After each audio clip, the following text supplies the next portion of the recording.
But with TJ Maxx being a no-go, Albert called in another brainstorm to figure out the next move. So after brainstorm sesh filled with the lines, powders, and blow, he thought, what does every store have? A credit card terminal. So why not hack the company that makes those? He could access the credit cards of thousands of stores at the risk of only hacking one. It was genius. Now the team got together and they stole the engineering documents for the most popular credit card terminal in the US, the Microsystems point of sale. So working on a beefed up version of BlaBla, Steven made it even more discreet and more powerful than before.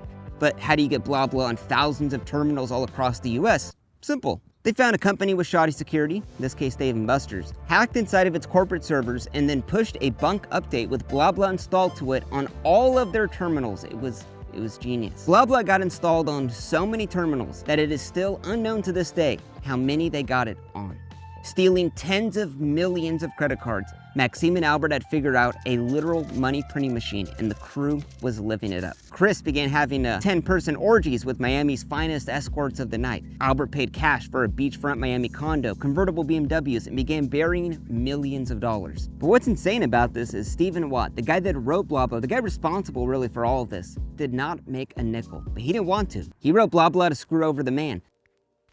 Now, while Maxime was traveling in luxury all around the world, the feds were catching on to him being one of the biggest players in the carding game. Because without Albert there to steer the Secret Service away from Maxime's operation, they slowly began to question, where was he getting all of these cards from?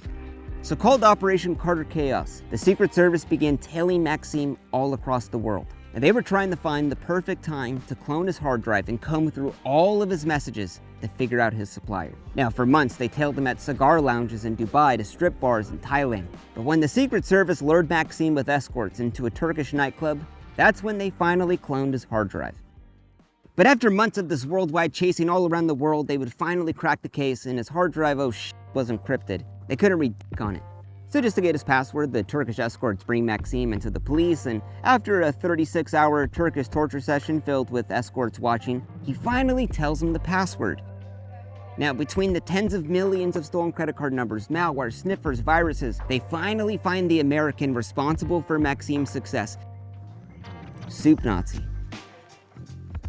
Like a dagger to the heart, the Secret Service knew it was Albert. He had the skills to pull it off. He had the knowledge to do it. It was Maxime's operation. The whole thing added up. But back in the States where there were human rights laws, they needed to find if Soup Nazi really was Albert Gonzalez.